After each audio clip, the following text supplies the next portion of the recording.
السلام علیکم ورحمۃ اللہ وبرکاتہ۔ ناظرین حضرات، اگر آپ مالدار بننا چاہتے ہیں اور گناہوں سے بچنا چاہتے ہیں تو سب سے بڑی بات کیا ہے نا کہ قرآن سے اپنے رشتے کو مضبوط کریں۔ تو آئیے آج ہم جاننے والے ہیں کہ قرآن سننے سے آخر کیا ہوتا ہے کہ اگر کوئی شخص قرآن سن لے اور روزانہ سننے کا ہی معمول بنا لے، کیونکہ اگر پڑھنا نہیں جانتا تو سن تو سکتا ہے، تو سننے کا ہی اگر روزانہ معمول بنا لے تو اس کے کیا فائدے ہیں۔ تو آئیے شروع کرتے ہیں بیان۔ مولانا شاکر نوری صاحب کا یہ بیان ہے کہ قرآن سننے کے کیا فائدے ہیں۔ تو دل کا زنگ قرآن سے مٹے گا، جی دل کی تاریکی قرآن سے مٹے گی، جی بے شک، گناہوں کا شوق قرآن سے مٹے گا، جی حق، بد کرداری کا جذبہ قرآن سے مٹے گا۔ اور یہی وجہ ہے کہ بہت ساروں کو اسلام کی دولت صرف قرآن سننے کی وجہ سے ملی ہے، بے شک بے شک، بہت ساروں کو حق بات، کہ وہ قرآن سنتے تھے، ان کے سینے میں ایمان رچ بس جاتا تھا، یہاں تک کہ ابو جہل بھی رات کو چھپ چھپ کے حضور کے گھر کے پاس چلا جاتا تھا اور حضور کے قرآن سنا کرتا تھا، چھپ چھپ کے قرآن سنتا تھا۔ یہ بہت طاقتور کتاب ہے، بہت طاقتور کتاب ہے، اتنی طاقتور کتاب ہے کہ اگر کوئی اس کتاب سے اپنے تعلق کو مضبوط کر لے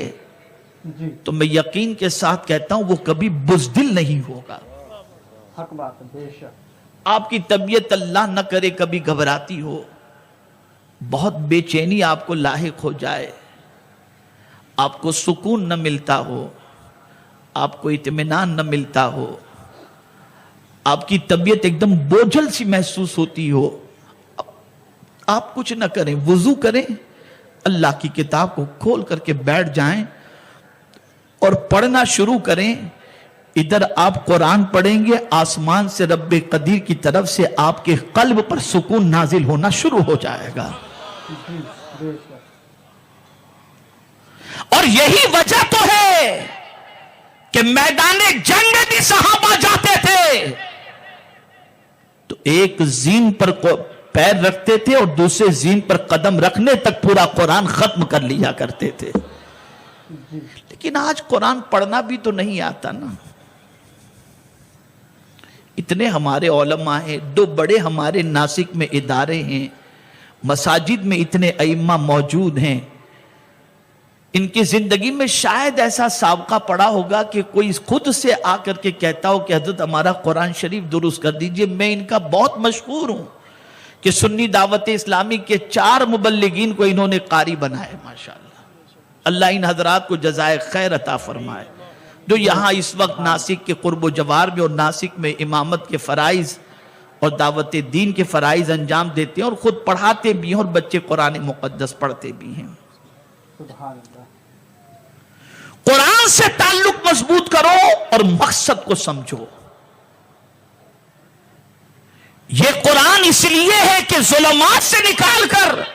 نور کی طرف لے آئے، جی کفر سے نکال کر اسلام کی طرف لے آئے، سب سے رشتے کو کمزور کر کے حضور سے رشتے کو مضبوط کرنے کے لیے یہ قرآن آیا۔ اور پھر اس قرآن کی عظمت پر قربان جائیے کہ قرآن نے آگے فرمایا بِإِذْنِ رَبِّهِمْ، کہ میرے محبوب صلی اللہ علیہ وسلم آپ ظلمات سے انہیں روشنی کی طرف لے جائیں اپنے رب کے حکم سے۔ اب حضور کو رب نے حکم دیا تو مصطفیٰ جان رحمت صلی اللہ تعالی علیہ وسلم نے تکالیف گوارا کی، پریشانیاں گوارا کی، مصیبتیں گوارا کی، اور قرآن کے انداز کا اگر آپ جائزہ لیں تو آپ کو پتا چلے گا۔ مفسرین کا اختلاف ہے اس بات پر کہ پہلی آیت جو نازل ہوئی وہ اقرا بسم ہے یا پھر جو ہے وہ یا ایھا المدثر قم فانذر وربک فکبر ہے۔ اللہ اکبر، میرے پیارے آقا صلی اللہ تعالی علیہ وسلم کے پیارے دیوانوں، زیادہ تر مفسرین اس بات کی طرف گئے ہیں کہ اقرا جو ہے ہے اور اس سے 5 آیتیں جو ہیں یہ ابتدائی آیت ہیں، لیکن بعض صوفی مفسرین کرام اس بات پر بھی گئے ہیں کہ سورہ مدثر کی ابتدائی آیات یہ پہلے نازل ہوئیں۔ اللہ اکبر، اس میں کیا حکم ہے؟ یا ایھا المدثر قم فانذر، اللہ اکبر، حضور سے فرمایا جا رہا ہے آپ کھڑے ہو جائیں اور لوگوں کو ڈرائیں۔ آپ جانتے ہیں اس کتاب سے لوگوں کو ڈرایا جا رہا ہے، اس کتاب کے ذریعے لوگوں کو آخرت کے وعد و وعید سے آگاہ کیا جا رہا ہے، اس کتاب کے ذریعے پروردگار کا خوف لوگوں کے دلوں میں بٹھایا جا رہا ہے، اس کتاب کے ذریعے لوگوں کے دلوں کو اسلام کی شمع سے روشن کیا جا رہا ہے۔ اور آج کی پوزیشن یہ ہے، بڑی معذرت کے ساتھ عرض کرتا ہوں، بشارت اور خوف اس کو ذہن میں رکھیں۔ عمر کے اندر پوری زندگی کے حوالے سے فرمایا گیا، یہ جو فرمایا گیا الایمان بین الخوف والرجاء، اس سے مراد یہ ہے کہ زندگی میں خوف ہو اور مرنے سے پہلے امید ہو۔ یہاں مرنے سے پہلے ہی امید امید امید امید، آدمی سوچتا ہے میرا کچھ ہونا ہی نہیں، جبکہ رب نے اپنے محبوب کو فرمایا قم فانذر، کھڑے ہو جاؤ اور لوگوں کو ڈراؤ۔ آپ جانتے ہیں میرے پیارے آقا صلی اللہ علیہ وسلم کے پیارے دیوانوں، حضرت امام علی مقام علی جدہ وعلیہ الصلاۃ والسلام کے حوالے سے حضرت حسن بصری رضی اللہ تعالی عنہ ارشاد فرماتے ہیں کہ میں خانہ کعبہ کے نیچے کھڑا تھا، میں نے خانہ کعبہ کی چھت پر کسی کے رونے کی آواز سنی، تو میں خانہ کعبہ کی چھت پر پہنچا تو کیا دیکھتا ہوں کہ جس طریقے سے پانی پر ایک گیلے کپڑے کو ڈال دیا جائے تو وہ کپڑا جس طریقے سے پانی کی وجہ سے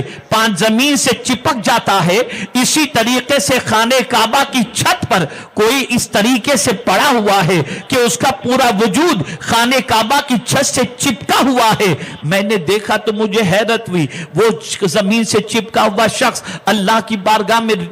رو رہا ہے، گریہ وزاری کر رہا ہے، اللہ کی بارگاہ میں آہ و فغاں کر رہا ہے، رو رہا ہے۔ میں تھوڑی دیر کھڑا رہا۔ حضرت حسن بصری رضی اللہ تعالی عنہ فرماتے ہیں میں تھوڑی دیر کھڑے رہ کر یہ سوچنے لگا کہ یہ کون ہیں جو اس طریقے سے گریہ وزاری کر رہے ہیں۔ انتظار کرتا رہا کہ کچھ دیر کے بعد یہ اپنا چہرہ اٹھائیں گے تو میں ان کے چہرے کو دیکھ کر پہچان لوں گا کہ یہ رونے والی ذات کون سی ہے۔ لیکن کافی دیر کے انتظار کے باوجود اس رونے والے نے جب اپنا چہرہ نہیں اٹھایا تو میں بھی چھت سے نیچے اترا اور سوچا کہ نیچے کھڑے رہوں، اترنے والا جب اترے گا تو میں چہرے کو دیکھ کر پہچان لوں گا یہ رونے والا کون ہے۔ حضرت حسن بصری رضی اللہ تعالی عنہ فرماتے ہیں میں نیچے کھڑا رہا، کچھ دیر کے بعد کعبے کی چھت سے اترنے والے شخص کو جب دیکھا تو میرے پیر کپ کپانے لگے۔ کیا دیکھتا ہوں یہ کوئی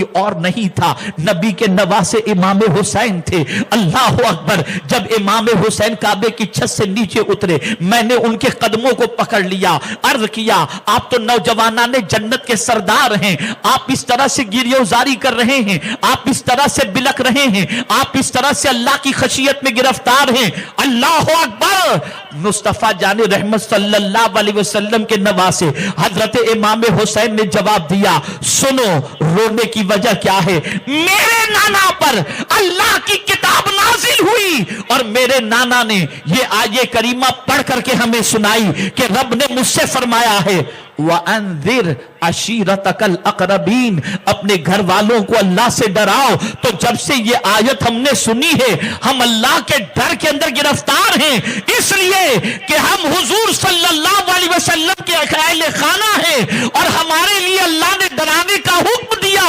اس لیے ہم ڈر رہے ہیں اور اللہ عز و جل کے خوف کے اندر گرفتار ہیں۔ جی بے شک جی، یہ کتاب ڈرانے کے لیے آئی، اللہ کا خوف دل میں پیدا کرنے کے لیے آئی۔ آج ہم کہتے ہیں کوئی بشارت سناؤ، اور حضرت کعب احبار رضی اللہ تعالیٰ عنہ سے فاروق اعظم کیا فرماتے تھے؟ فرماتے تھے یا امام المسلمین خوفنی، اے مسلمانوں کے امام ہمیں ڈرائیے۔